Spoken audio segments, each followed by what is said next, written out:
사도행전 18장 1절부터 11절까지 한 절씩 교독하겠습니다. 제가 먼저 읽고 여러분들이 읽습니다.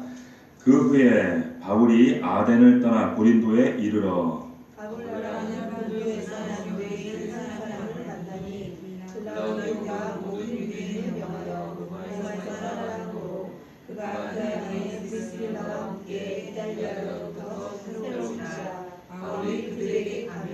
생업이 같음으로 함께 살며 일을 하니 그 생업은 천막을 만드는 것이더라. 안식일마다 바울이 일하면서 강론하고 유대인과 헬라인을 권면하니라.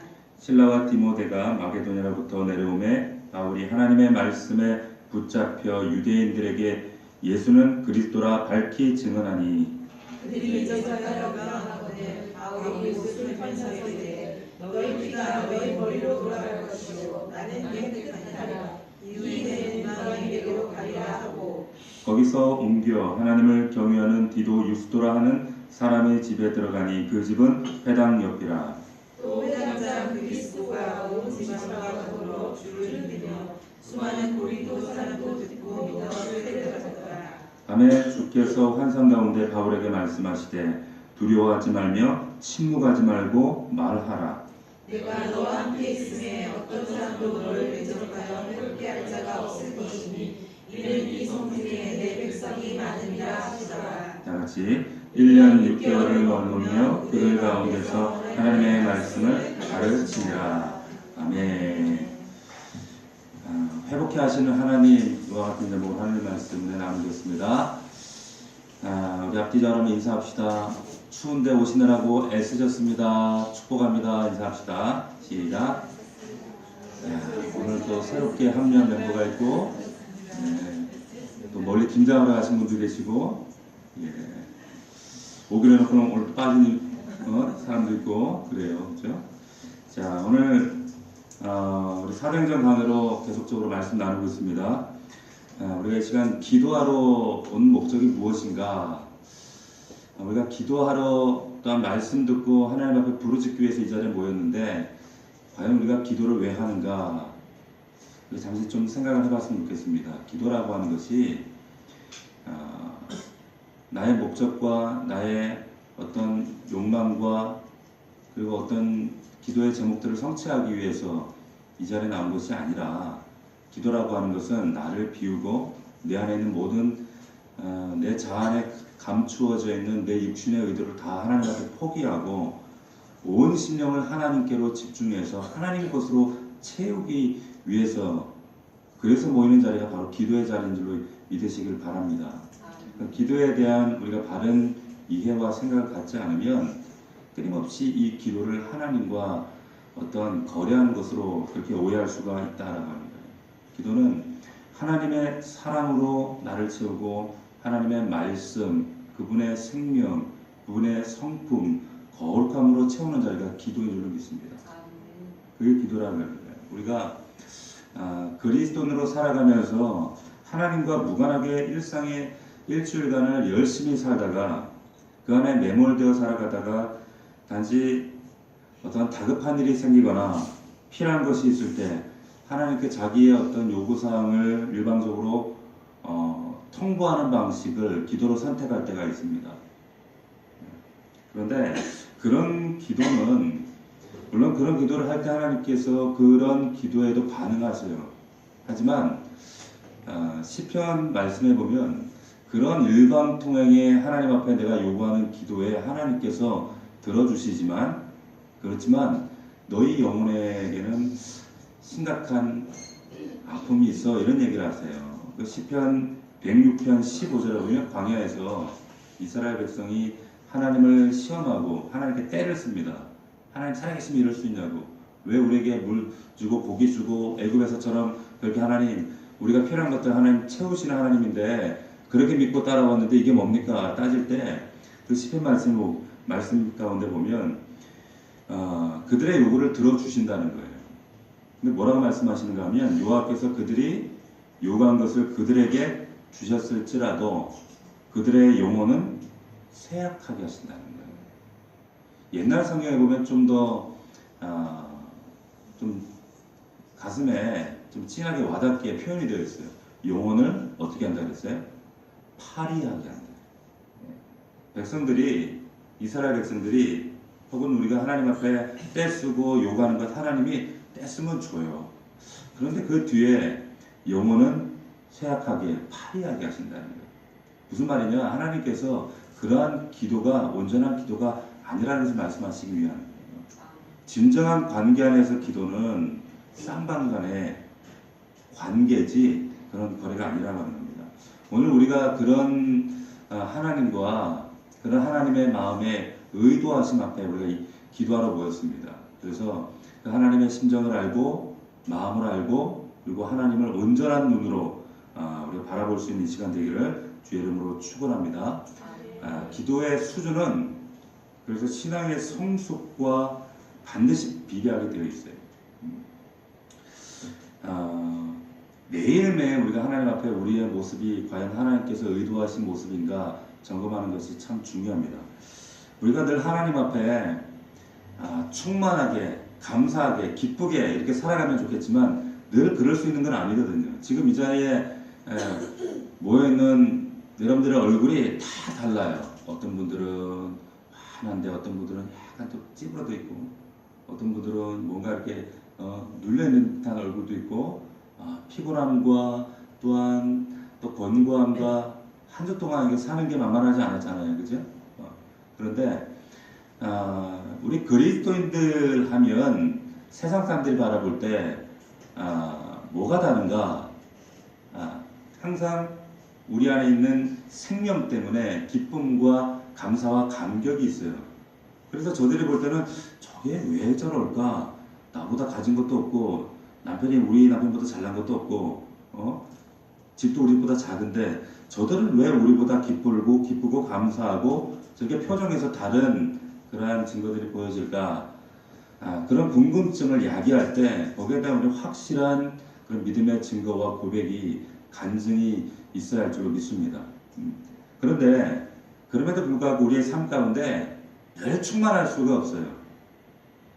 때로는 피곤하고 지치고 또 정말 우리가 뭐 산삼으로 깍두기를 담가먹는 사람들이 아니기 때문에 뭐 얼마나 우리도 이렇게 지나다 보면 다운될 때가 있단 말이에요.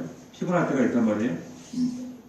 자, 우리가 사명 앞에 그 부담으로 지칠 수도 있고 세상살이 바쁘다 보니까 지치고 곤고해질 수도 있고 그럼에도 불구하고 하나님은 그런 우리를 사랑하시고 그래서 이 자리에 부르시고 하나님의 모습으로 회복하기를 원하신다는 거예요.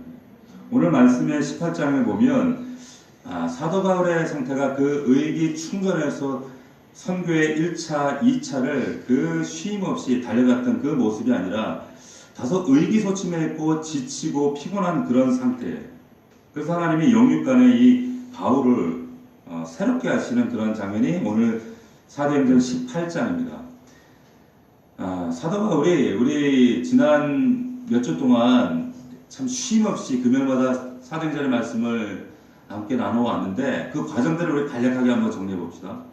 아시아에서 참 복음 전하기를 원했죠. 열심히 1차를 마무리하고 2차로 돌아가면서 전하기를 원하는데 하나님이 딱 막으세요. 성령님을 통해서 막으시고 그 성령의 강건에 의해서 드로아까지 가서 결국 그곳에서 마케도니아의 환상을 보죠. 그리고 유럽으로 갑니다.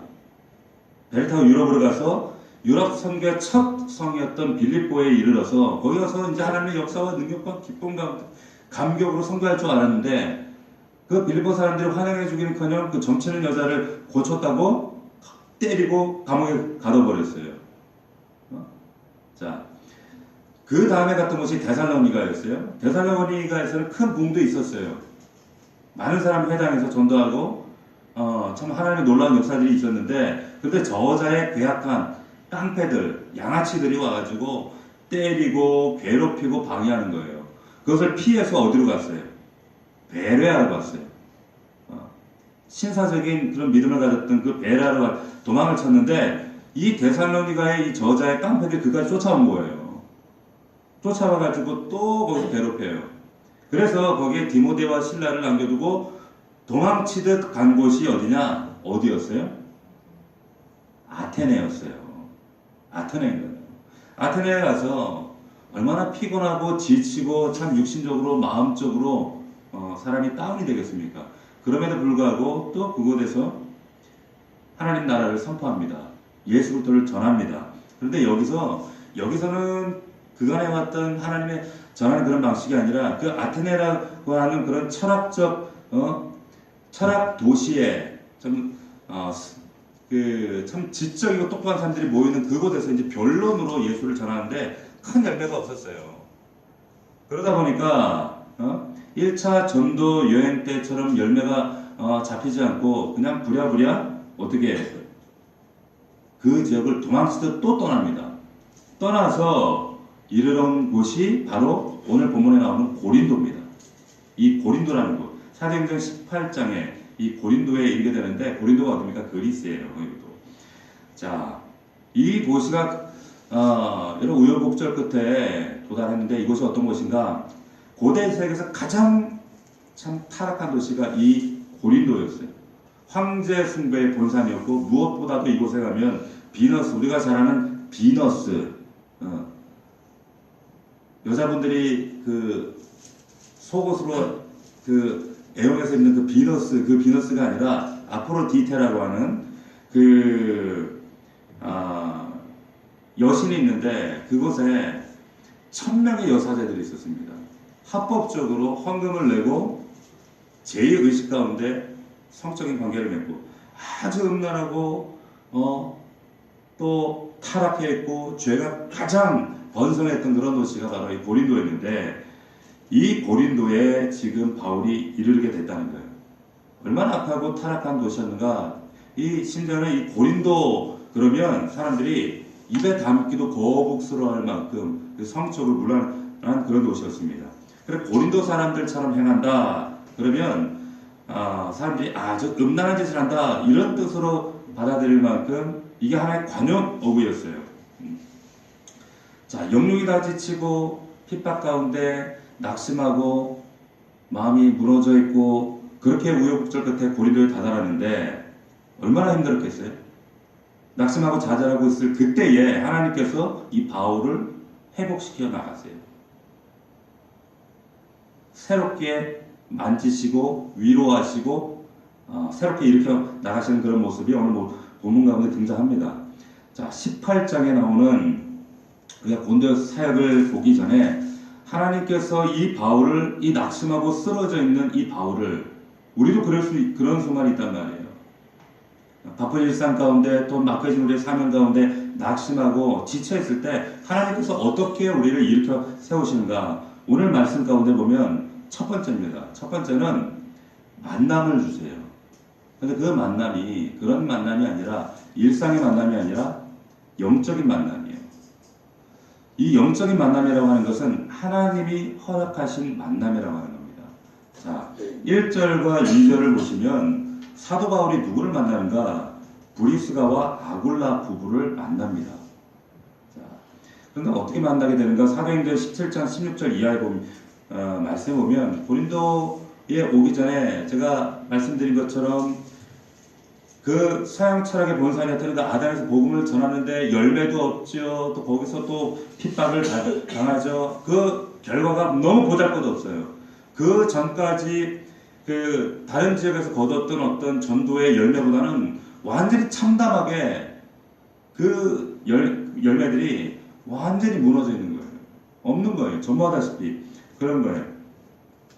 그래서 도망치다시피 지금 아테네에 머물지 않고 고린도로 내려왔는데 좌절감과 낙심과 실망과 무엇보다 그 영혼의 그 지친 그 모습이 역력했다는 거예요. 자, 한편 여기서 만나게 되는 브리스가와 아굴라는 어떤가? 이 사람들도 마찬가지였어요. 이 사람들이 지금 자유로 고린도에 온 게 아닙니다. 여기 오늘 말씀해 보면 원래 이들이 로마인이었어요. 남편은 유대인이었지만 아내 그 브리스길라가 아주 유력한 그 로마 집안의 아마도 귀족이었던 것 같아요. 이렇게 그 이방인과 결혼한 가정이었지만 로마에서 장사를 하면서 아주 참 유력한 그런 집안이었어요. 그런데 오늘 2절을 말씀해 보면 2절 말씀 한번 같이 읽어봅시다. 같이 읽습니다. 시작. 아굴라라는 본도에서 난 유대인 한 사람을 만나니 글라우디오가 모든 유대인을 명하여 마에서 너다라는 고로 그가 그 안에 그리스도와 교회에 대하여부터 새로운지라 바울에게 가되. 자, 왜 떠났다 그랬어요? 글라우디오 때문에 떠난 거예요. 글라우디오가 역사적인 사료에 의하면 로마 본토에서 유대인 추방 칙령이 내려집니다. 이때 당시에 사료에 의하면 약 2만 명 이상의 유대인들이 강제 추방을 당해요. 모든 재산을 다 삶의 근간을 다 포기하고 떠날 수밖에 없는 그런 상황이 되어져 버린 거예요. 어쩔 수 없이 브리스가와 아굴라도 그런 지금 상황에 직면해서 고린도까지 흘러오게 된 거예요. 그런데 지금 바울과 만나게 돼요. 다시 말하면 아테네에서 지금 사역을 실패하고 쫓기다시피 실패한 이 바울과 세상에서 추방당해서 이제 삶의 모든 근거지를 잃고 이제 세상에서 실패한 이 유랑하게 된 이 부부의 만남, 이 극적인 만남이 지금 고린도에서 이루어졌다는 거예요. 세상적인 눈으로 볼 때는 정말 극한 아픔과 곤고함을 겪어야 했던 이들이 지금 고린도에서 만나게 되었다는 거예요. 누가 그렇게 하셨어요?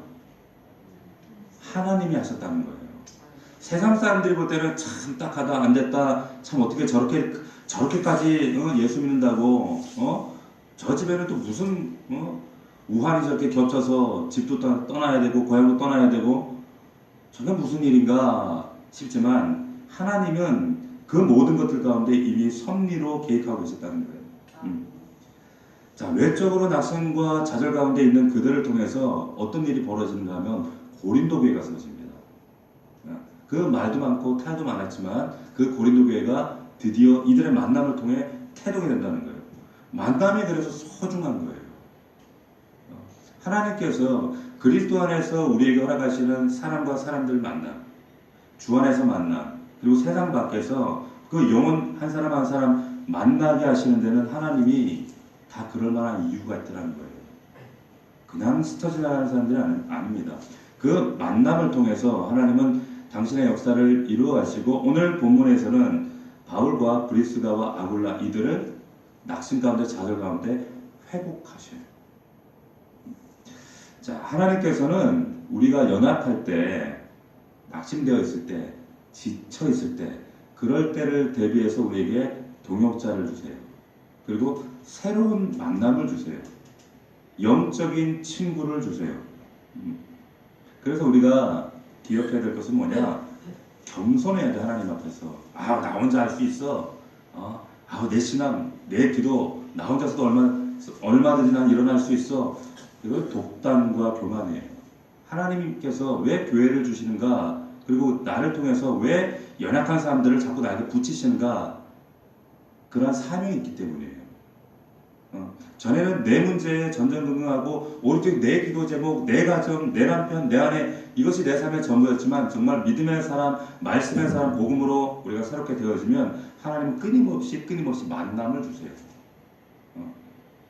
이 만남을 통해서 사도 바울을 하나님께서 조종하시고 만지시길 원하셨다는 거예요.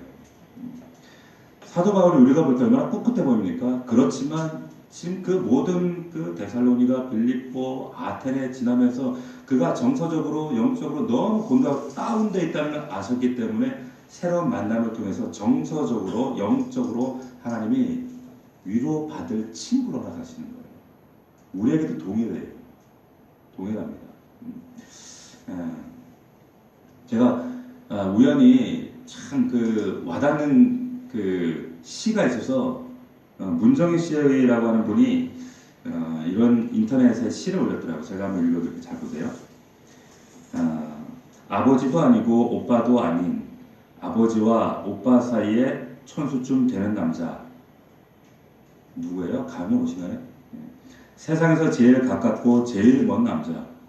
이 무슨 원수인가 싶을 때도 있지만 지구를 다 돌아다녀도 내가 낳은 새끼들을 제일로 사랑하는 남자는 이 남자일 것 같아.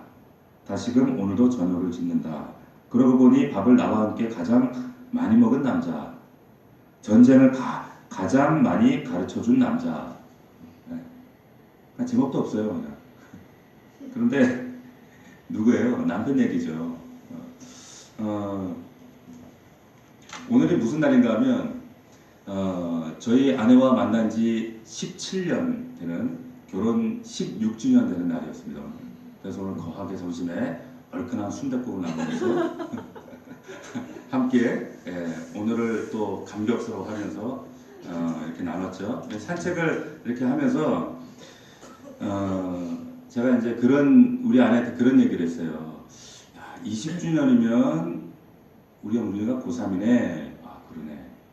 40주년 되면 우리가 몇 살인가? 아, 우리가 이제 70대, 60대인데. 네, 그런 얘기를 했어요. 근데 제가 이제 아내에게 그런 질문을 했어요. 야, 참 나는 신기해. 어떻게 당신하고 나하고 피 한 방울 안 섞였는데, 나하고 피 한 방울 안 섞이고,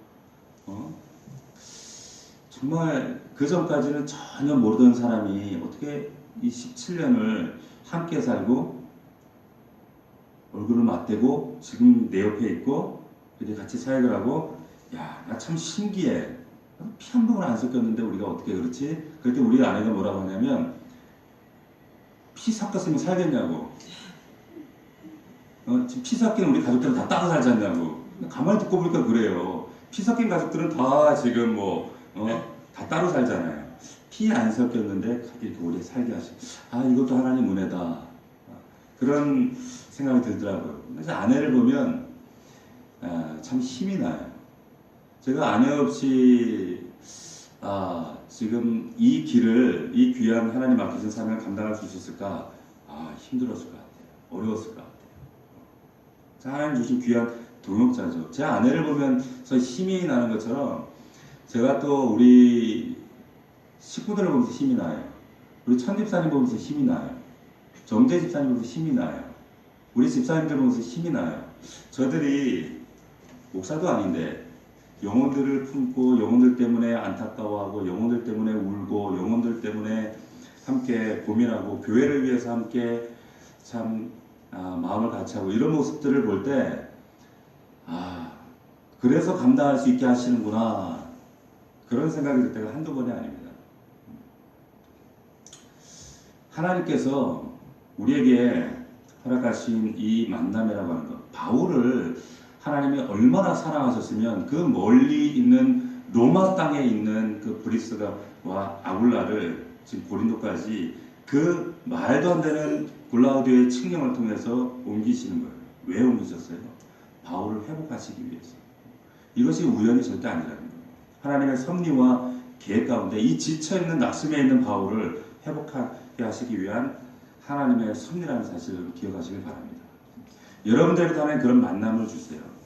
그 만남 가운데 누구보다도 내 옆에 있는 가장 가까이 있는 내 가족들, 이 만남을 통해서 하나님은 나를 위로하시고 그 남편을 통해서 그 아내를 통해서 혹은 나의 자녀들을 통해서 하나님은 나를 새롭게 하시고 나를 조종하시고 나를 격려하길 원하신다.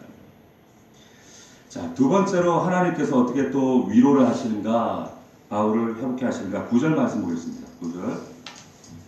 자, 우리 9절 말씀 한번 다시 한번 읽어봅시다. 자, 10절까지 시작. 밤중에 가운데 바울에게 말씀하시되 두려워하지 말며 침묵하지 말고 말하라. 내가 너와 함께 있으니 어떤 사람도 너를 대적하여 회복할 자가 없을 것이니 이는 성중에 내 백성이 많음이라 하시더라. 아멘. 자, 말씀을 통해서 하나님께서는 우리에게 근본적으로 위로하시고 우리를 격려하십니다. 그래서 우리가 일어나는 비결은 근본적인 것은 말씀을 받아야 돼요. 그렇기 때문에 우리 교회가 복상 큐티를 강조하는 이유도 거기 있는 거예요. 하나님의 말씀이, 오늘 말씀 보니까 환상 가운데 얼마나 말씀하고 싶으셨으면 환상 가운데 바울에게, 물론 그 당시에 성경이 손에 우리처럼 이런 말씀이 없었지만 그럼에도 불구하고 직접 환상 가운데 오셔서 두려워하지 말며 잠잠하지 말고 말하라. 내가 너와 함께 할 거야. 그리고 어떤 사람도 너를 대적하여 해롭게 할 자가 없을 거야. 이 성중에 이유는 이 성중에 내 백성이 많기 때문이야. 이렇게 말씀하세요. 얼마나 위로가 되는 말씀입니까? 여러분들에게 하나님이 이렇게 직접 나타나셔가지고 환상 중에 말씀하신다 그러면 야 정말 우리 구름 위로 날아다니지 않겠어요? 자, 두려워하지 말라는 거예요. 그런데 덧붙여서 잠잠하지 말고 말하라 말씀하세요. 잠잠하지 말라는 거예요. 의기소침하지 말고 기죽지 말고 주눅들지 말고 말하라는 거예요. 왜 그런지 알아? 이 성에는 너 대적할 만한 사람이 아무도 없어. 널 손끝 하나 댈 수 없게 할 거야. 가장 큰 위로가 뭐냐? 이 성 중에 내 백성이 많기 때문이야. 아테네와는 달라. 이전의 도시와는 달라. 이곳에 이 동백에 내 백성이 많아. 열매를 많이 줄 거야 말씀하시는 거예요. 믿으시기를 축원합니다. 하나님의 약속. 이거보다 더 큰 위로가 어디 있습니까?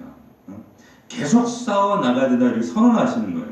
빌립보에서 데살로니가에서 베레아에서 아테네에서 야, 너 장기간 참 선교한다고 나 때문에 주님 때문에 애썼다. 이제 좀 사역 좀 쉬고 몸 좀 안식하고 좀 쉬면서 그러실 만한데 두려워하지 마. 그런데 잠잠하지 말고 말해. 용기를 북돋아 주시는 거예요. 두려움 없이 입을 열어서 복음을 외쳐라 주문하세요. 쉼 없이 주를 위해 하나님의 나라를 위해 마음의 피곤과 육신의 곤고를 이기고 전진해 계속 전진해. 자 5절 말씀해 보면 근데 이미 바울은 하나님께 붙잡혀 있었어요. 5절 말씀 한번 봅시다. 시작. 실라와 디모데가 마게도냐로부터 내려오매 바울이 하나님의 말씀에 붙잡혀. 자, 여기 보면 새로운 또 동역자가 이제 마게도냐로 내려와요. 실라와 디모데가 내려와요. 새로운 동역자를 또다시 합력해 하시고 그런데 이미 사도 바울은 하나님 말씀에 붙잡혀 있었어요. 다른 성경에 보면 하나님의 성령에 사로잡혔다 이렇게 되어 있어요. 하나님 말씀과 성령에 사로잡혀 있었다는 거예요. 하나님은 당신의 사람들을 일으켜 회복시키실 때에 낙심 가운데 지쳐있는 우리 심령 가운데 우리를 근본적으로 세우실 때에 하나님 말씀하셔요. 우리 심령 가운데 내 영혼에게 강력하게 말씀하십니다. 확증하십니다. 내가 너를 어떻게 인도하는지 확신 있는 말씀으로 위로하기를 원하신다는 거예요. 사역이 우리가 참 하다 보면 우리 목자들이 있지만 또 집사님들도 있고 하다 보면 사역이 내 기대만큼 안 될 때가 많아요. 전도하려고 해도 내 뜻대로 잘 안 될 때가 있어요. 그렇게 애를 쓰고 공을 들이고 했는데 주일 아침 지난 주일에도 그랬죠. 갑자기 엎어버렸어요. 엎어버릴 때 그 마음 낙심이 얼마나 커요. 인간적으로.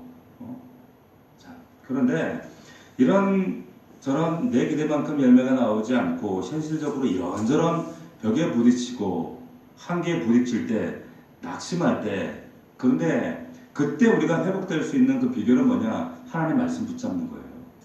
이미 우리에게 선언하신 이 하나님의 말씀을 통해 하나님은 위로하시고 우리가 회복되길 원하세요. 화이팅 해보자, 으쌰으쌰 해보자 이게 되는 게 아니에요. 우리 영적인 사람들은 하나님 말씀이 내 영에 선언되어지고 선포되어지고 그 말씀이 내 안에서 작동될 때 내 영혼이 불끈 일어나게 되는 거예요. 내가 해야지 하려고 하는 게 아니라 이 굳건한 말씀이 저와 여러분들에게 충만하시길 주의 이름으로 축원합니다. 자, 그리고 하나님께서 뭐라고 하시는가 하면 사명을 굳건히 하라고 명하시는 거예요. 뭐라고요? 이 성 중에 내 백성이 많아. 무슨 말입니까? 이 성 중에 이 동백에 이 용인 땅에 내 백성이 많다는 거예요. 그게 네 사명이라는 거예요. 흔들리지 말라는 거예요. 그래서 동시에 사도 바울에게 잠잠하지 말고 말해야 돼. 너 피곤한 거 알아. 지쳐 있는 거 알아. 참 낙심하고 있는 거 알아. 그럼에도 불구하고 잠잠하지 말고 말하라. 사도 바울에게 말씀하시는 거예요. 위로만 하시지 않으셨어요. 로뎀나무 아래에서 지쳐있는 그 엘리야에게 하나님께서 하시는 방법, 먹이시고요, 말씀하시고요, 세미한 음성 가운데 어루만지시고요, 그리고 사명을 주세요. 가서 기름을 부으라는 거예요.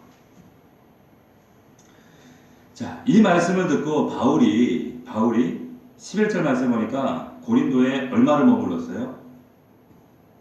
1년 6개월을 머물러요.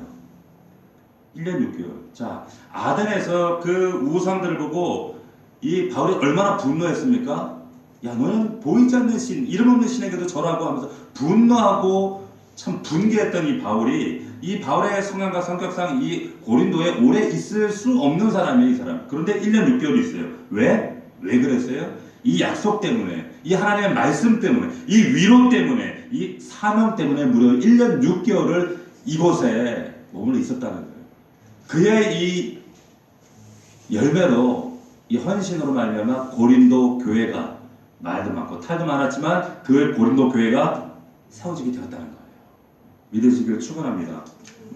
우리는 십자가를 통해서 세상의 모든 내 욕심과 육신의 정욕과 안목의 정욕과 내 이생의 자랑과 내 상식과 내 가치관과 내 모든 내 자아의 이 기득권을 십자가에 못 박은 사람들이 그리스도인이에요.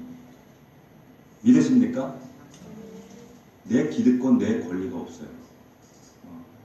내 삶의 모든 주권은 주님에게 있는 사람들이에요. 주님이 내 삶을 행사하시고 내 생각을 주관하시고 우리는 매일매일 하나님이 오른발 때 하면 아멘, 왼발 때 아멘, 멈춰 아멘 하는 자들이 그리스도인이라는 거예요.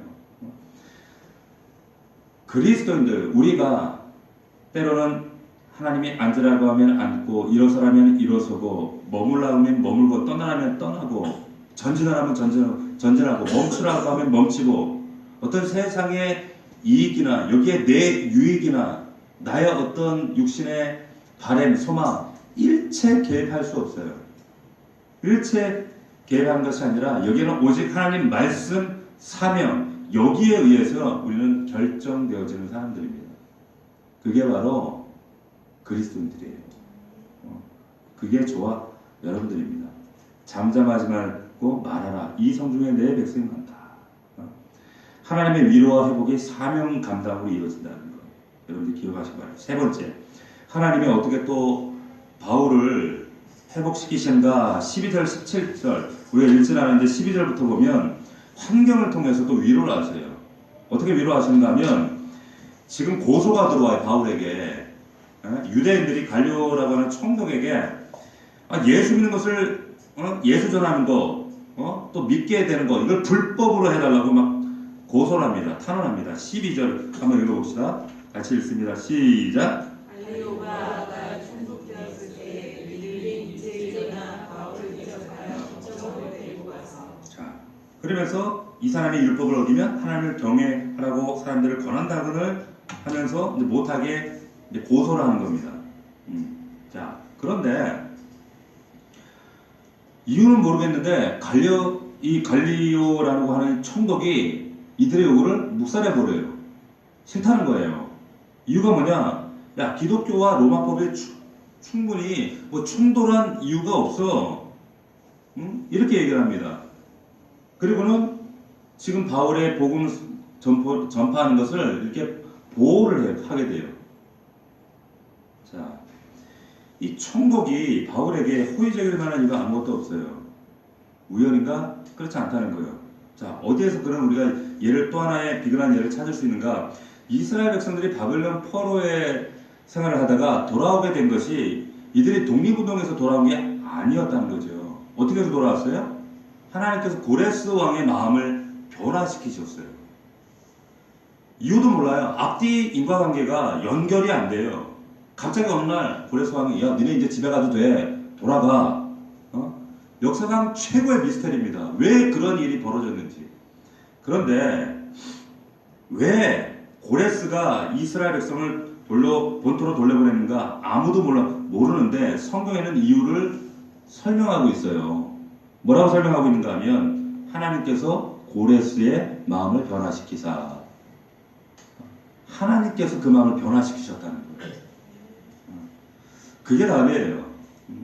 교회 가는 걸 그렇게 반대했던 남편이 누구에게? 우리 성도에게요. 그렇게 반대했던 남편이 반대를 안 하고 본인 낚시를 가고 가라 그러더라는 거예요. 교회를 나서도 아무 얘기를 안 하더라는 거예요. 교회에 가면 그렇게 민감해하던 남편이 아이를 보따리에서 교회 가라고 이렇게 해준다는 거예요. 교회 가는 거, 교회 얘기만 하면 그렇게 민감하게 예민하게 반응했던 가족들이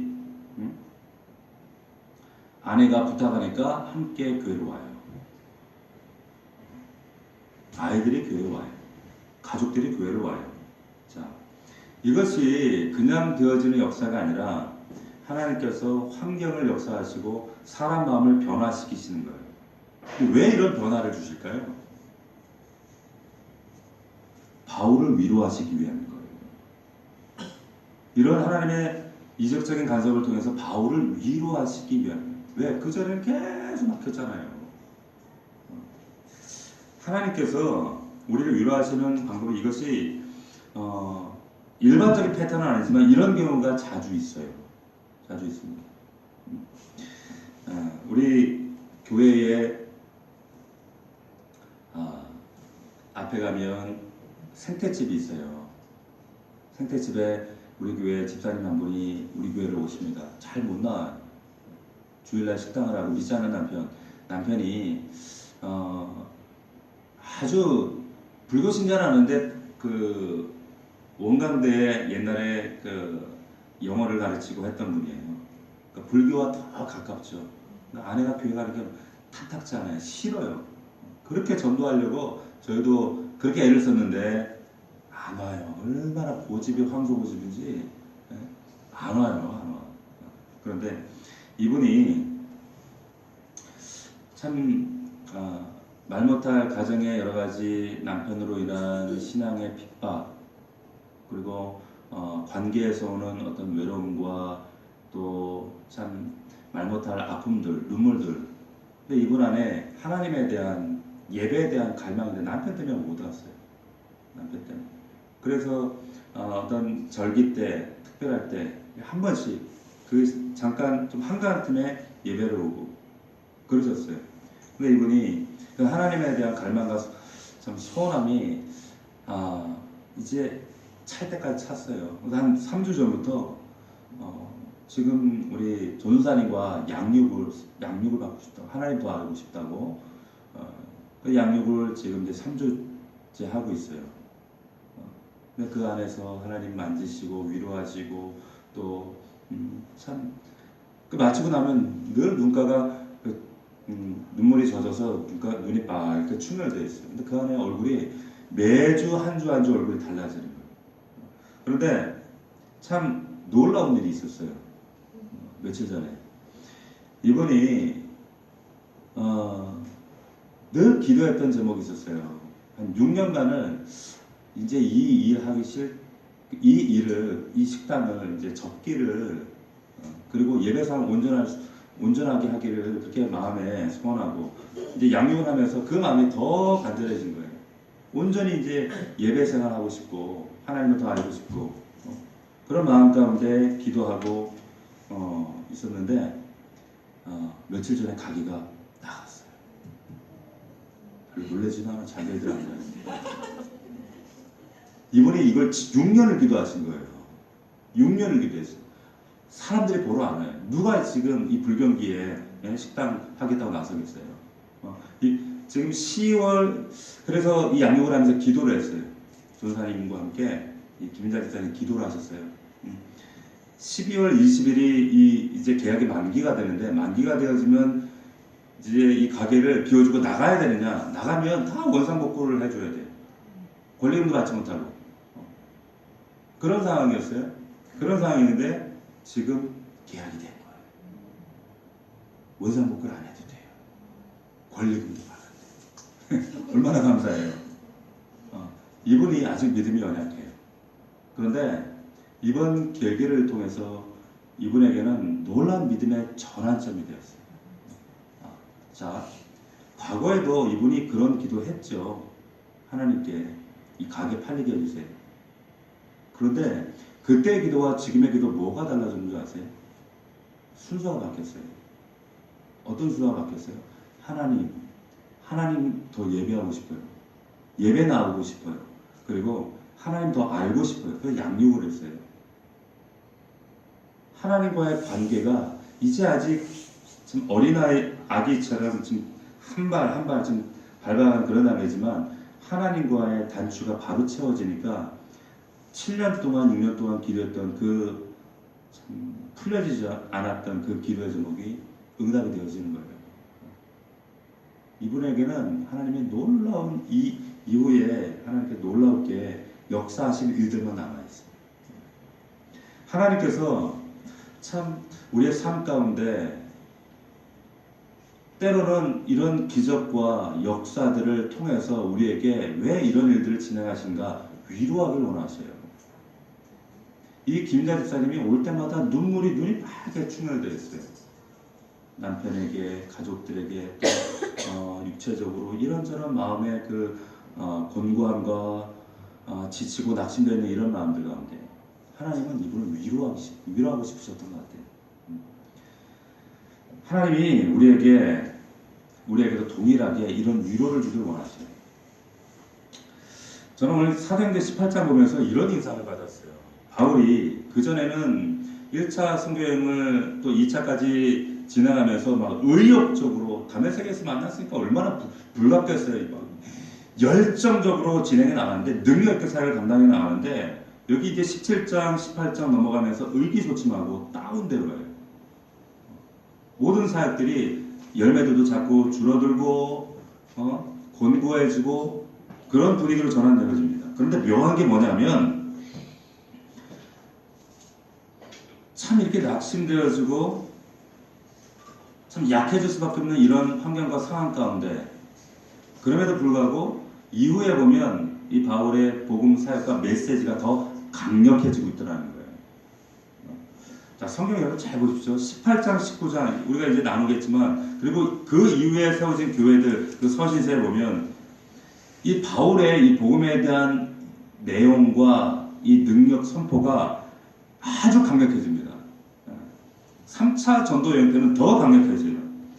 여러분들이 지금 약하다고 느끼세요? 혹시 내 마음 가운데 지치고 피곤하고 곤감이 있다. 그 약하다고 할 때 오히려 하나님은 여러분들을 더 강하게 쓰세요. 믿으시길 축원합니다. 그게 하나님의 방식이에요. 하나님의 방법입니다. 하나님은 그럼에도 불구하고 여러분들을 위로하시고 그래서 믿음의 사람들을 붙이시고 귀한 만남을 주시고 새로운 만남을 주시고 새로운 동역자를 주시고 또 내 가족들 내 옆에 있는 믿음의 우리 공동체 안에서 새로운 이 만남을 통해서 우리를 또 새롭게 하시고 위로하시고 격려하기를 원하셔요. 그뿐 아니라 하나님은 환경을 통해서 환경을 변화시키시고 또 말씀을 통해서 우리가 끊임없이 우리를 새롭게 하시고 일으켜 세우시는 하나님의 놀라운 은혜가 있다는 사실을 기억하시기를 주의 이름으로 축원합니다.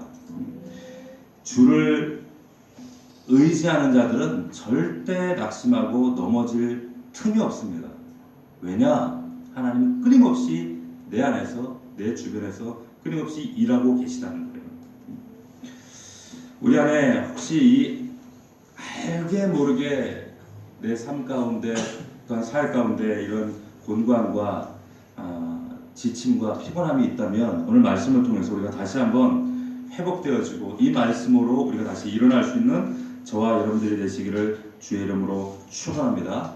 자, 오늘 우리 이 말씀을 기억하면서 우리 아까 우리 약할 때 강함 되시는 우리 찬양한 거 같이 부르고 함께 기도하도록 하겠습니다.